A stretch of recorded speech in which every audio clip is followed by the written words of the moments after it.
She has won countless awards, been quoted as one of the most influential women of all time, and has spread the word of female empowerment through her music. She's music royalty. What she's achieved as a black female singer is on par with Michael Jackson's sales and all the rest.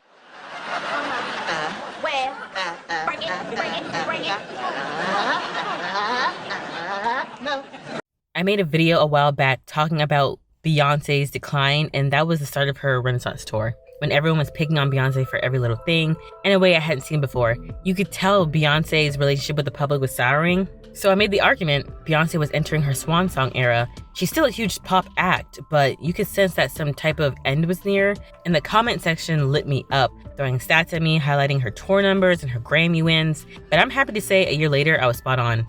Because this time around, the Diddy fiasco is tarnishing her image, and people have been dragging her. So mark my words, Beyonce is no longer at her peak. She might be having these big moments here and there, but overall, there is a decline happening, which makes me wonder, how will she be remembered? If she really is the queen, if she really is the Michael Jackson of our generation, how will her legacy hold up amidst the turmoil?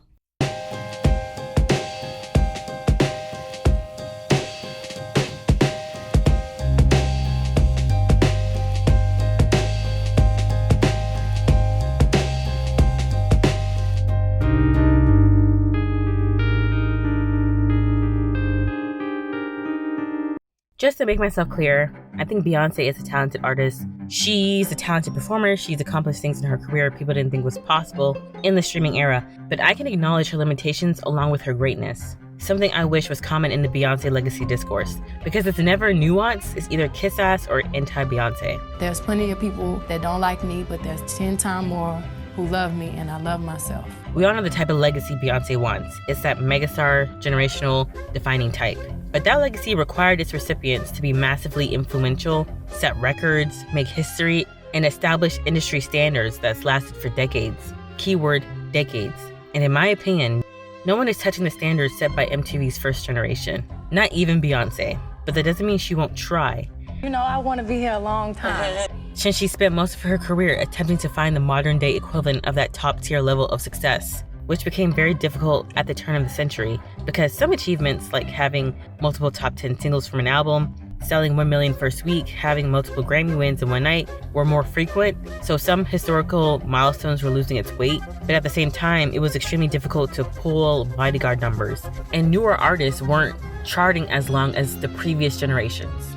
By the time Beyonce went solo, virtually all the great records and history making had already been done in music. She still had a couple of spaces to establish her greatness though. The black female, and female lane. There was a point from like the mid to late 2000s where Beyonce was pretty much the only black female pop star operating on a mainstream level. It was her and Alicia Keys, basically. I think she wanted to take advantage of that. We start to see a lot of accolades talking about Beyonce breaking records while being the first black female or female whatever. She's talked about wanting to be the first black female whatever. I want to do Broadway. I want to win a Tony Award. I want to be the first black woman to have all three. Be the first woman and first African-American woman. That's the amazing thing. That's Never mind any other criteria. To help establish her legacy is something that's always been prevalent throughout her career, and we still see it to this day. For instance, since she's been active, Beyonce's placed black music and black women at the forefront of her career, even when black music wasn't trending. Because remember, there was a moment around the late 2000s up until the mid 2010s when the TV and music industry were divesting from the urban crowd. It was a big deal to have a big pop star still be loyal to the community. It didn't matter if she experimented with other genres, she always gave it a black twist. Beyonce ramped up her blackness in the 2010s, wanting to bring more representation to the industry. Knowles was all about being a real artist, not a pop star. She was focused on making serious music. The songstress made her releases feel like cultural events. This is when she really leaned into the larger-than-life queen goddess image. I'm a diva now. I'm here. Even now, we still see Beyonce honoring black traditions with her 3-act album series, where Beyonce educates the public on the black pioneers of whatever genre her album is focusing on. Before Beyonce went black AF, being a permanent fixture in the black community, there was a time B also made it a point to be just as influential in general female spaces. If you've ever had your heart broken, you felt like life was over, you're gonna die, you can't breathe, we all survive. Ladies, you survive, we survive. In 2006 to 2015, in my opinion, that's when she had the mainstream on lock. White people, white women, loved Beyonce back then. I remember when she was BFs with Chris Martin and Gwyneth Paltrow. Knowles was advertising a vegan lifestyle. She was a frequent guest on The Ellen Show. She was People Mag's Most Beautiful Woman in 2012, and that was a big deal back then. You know, back then, the most beautiful list ranking was a status symbol. I mean, she was so mainstream at one point, she was professional besties with the Obamas. And Beyonce's brand perfectly aligned with the Obamas. Together, Beyonce and her husband, along with the first couple, were the representation for a post-racial America. But it's not enough to be culturally impactful. To be a megastar, you need the industry too. Knowles was very reliant on the industry to take her to the next level. When you look at her award records, she's sweeping everyone under the rug. I think Beyonce is the most decorated artist ever. Oh my God. She gets a lot of nominations. She's won the most Grammys, VMAs, BET Awards. And even with her albums from like the mid-2010s onward, she gets so much critical acclaim and rave reviews for her projects. It's astounding. These are general areas where you could argue she's number one in of all time or whatever decade she's in. And like it or not, no artist can transition into a GOAT without the industry's help. But there's a few issues with Beyonce's bid for the 21st century megastar. First off, the bulk of Beyonce's credentials for GOAT status are mostly contingent on the industry and her cultural impact within the Black and female demos. This to me proves that she can't really be a GOAT because the standards that were set for the megastars of the past aren't really being met. You know, thanks to the internet, the music industry is in such a weakened state that it can't make superstars of a certain caliber anymore. So it doesn't matter how much support you get from it in present day, it can't perform like it used to. But also the industry isn't the only factor in creating a megastar. Consumers play a big role too. Comparing her VMAs, BET, and Grammy wins to her People's Choices, Teen Choices, or Kids' Choices wins, they don't line up. A woman this decorated, I'd imagine, would have just as many awards from the people, but that's not the case, which is very, very odd. Because just looking at the comparisons, I don't think she's gonna be remembered in the way that she wants. That's some bullshit. You know what I mean? On the other hand, when looking at megastars MJ and Whitney, even though they had a lot of industry support to win awards and set records, they weren't reliant on a couple of major demos to establish a legacy. They were loved by everyone, every gender, every race, along with their communities. And their records were so strong, it took decades to break some of them. Some even persist to this day. And most of their stats weren't just subcategories. These two had superlative rankings from their generation. They might not have the most awards in comparison to Beyonce, but I will say they have better quality. You know what I mean? Not to mention they were able to compete on a mainstream level, beating out their white contemporaries, eating them up. So past legends had grandiose commercial success, along with impact. You need both areas to even be considered for their type of legacy.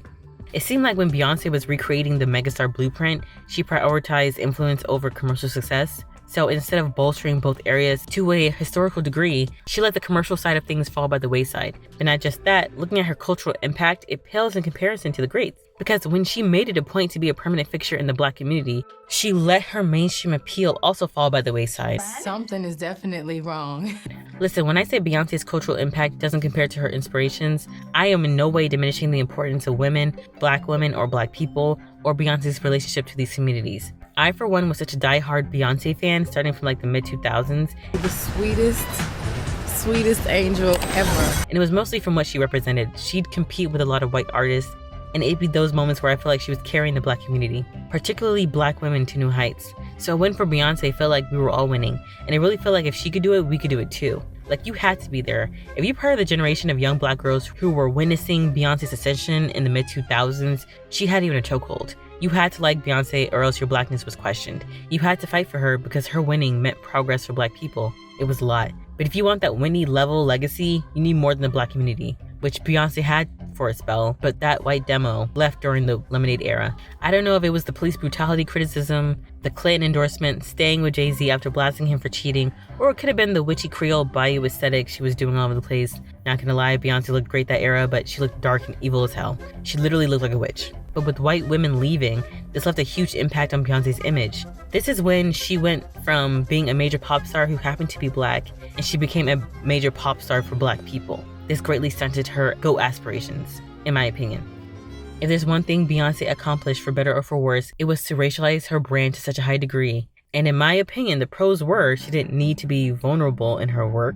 Knowles can always pull from the well of Black struggle and add a little personal lore or references here and there and call it a day. and her new branding made it very difficult to criticize her work, or else you could be considered racist or out of touch. Same thing if you question her pop stardom ranking. If you considered her to be kind of overrated or whatever, someone could argue that you're diminishing her impact in the Black community. So, you know what I mean? They could spin it as being racist. And sometimes they would have a point, not gonna lie. But this Blackity Black rebrand was enough for the community to identify with Beyonce. Enough for Black devotion, enough to fight for her, and enough for us to put her on this pedestal. Just look at the Album of the Year controversy, right? The discourse. Beyonce constantly being snubbed by the Academy is mostly seen as like a racial issue. Yes, the Grammys got some real racial issues, but I think in regards to Beyonce, there's a lot of reasons why she's not getting that award. Plus, while we're doing all this fighting, Beyonce can keep her distance and keep benefiting from the community support. You guys are the reason I'm standing on the stage. Your support and your love and your loyalty. Thank you so much.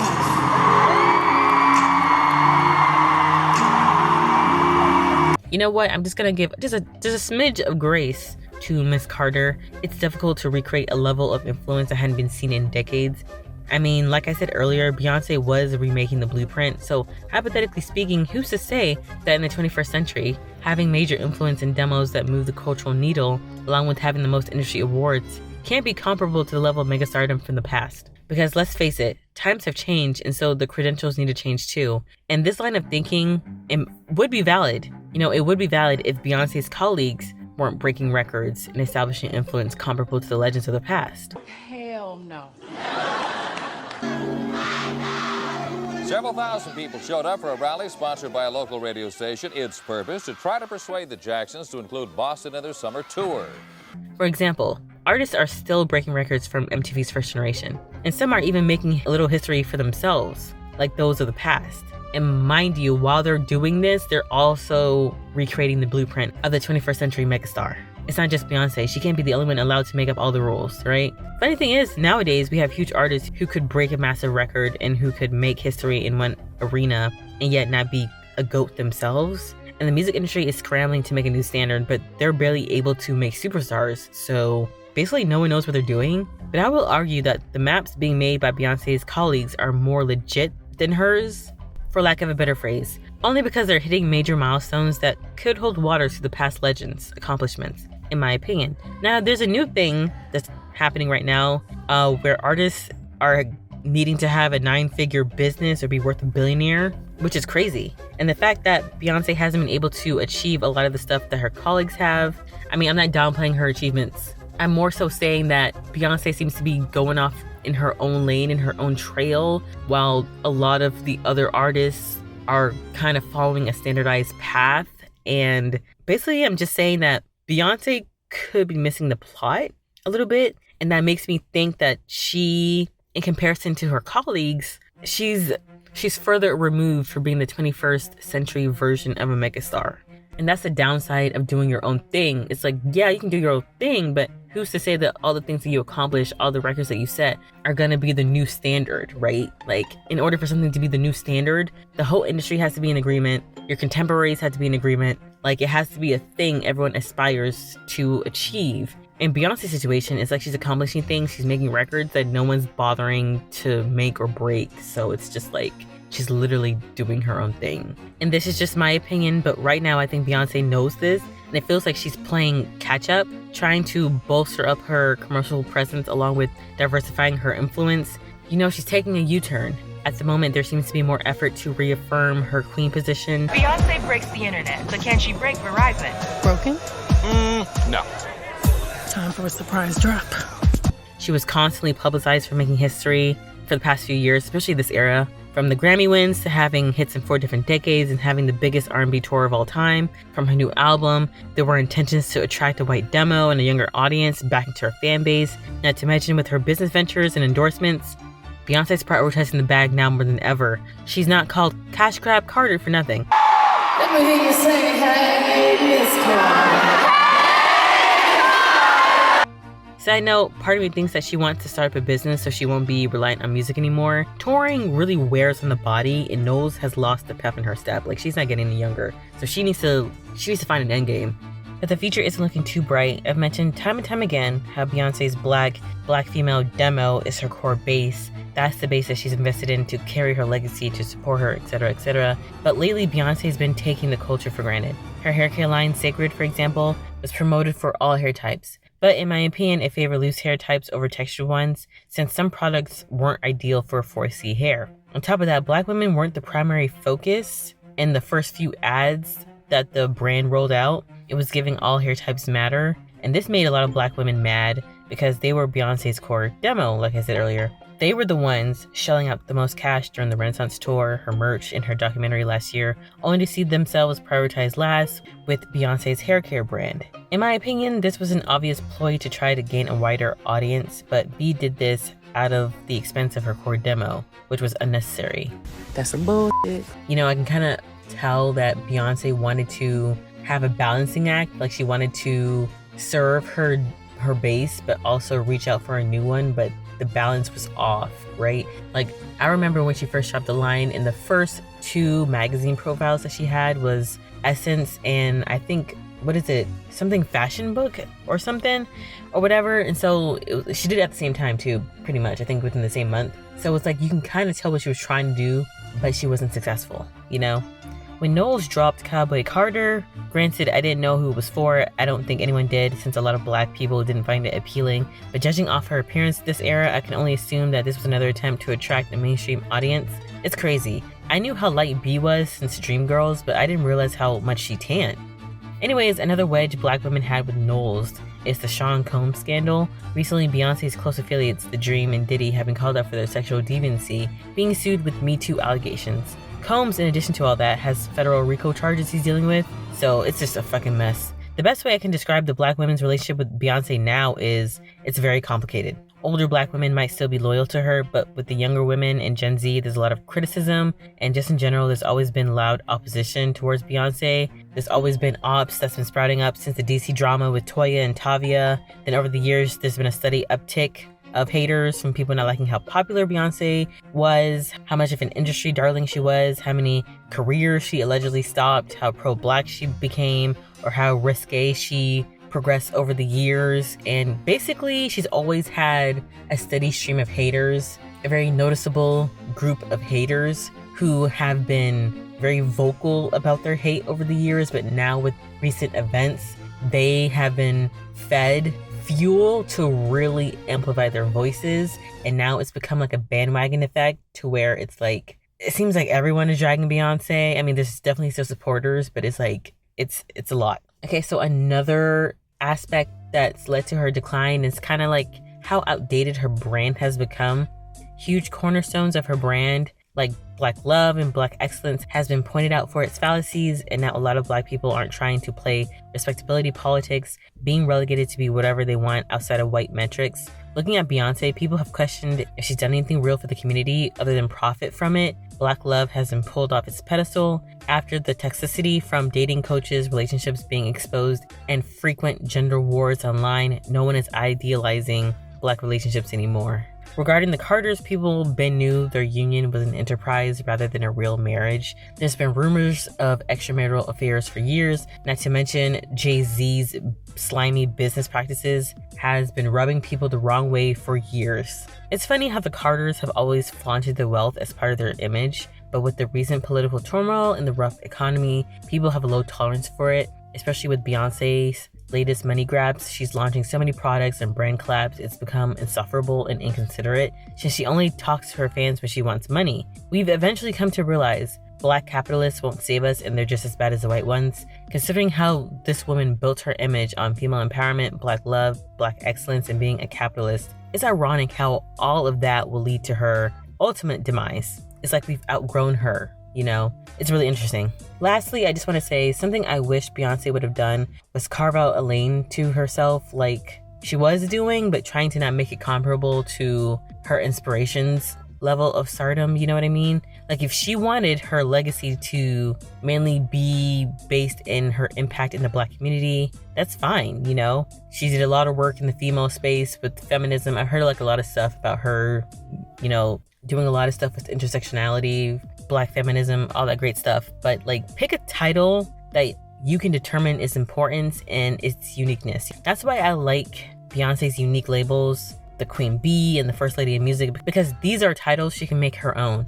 Right now, I see her more like a Cher than a Whitney or an MJ. I don't know what Goddess of Pop means, but Cher is a cultural icon whose impact on pop culture has been immeasurable. And there's no clear pop ranking of her, and that's fine. I just pray B stays away from the whole Queen of Music title because it alludes to other titles like the King of Rock, Queen of Pop, King of Pop. I already told y'all, this whole video was about how she can't fit in that lane, how she doesn't compete in that lane. So anyways, as always, thanks for watching. Please comment, like, and subscribe.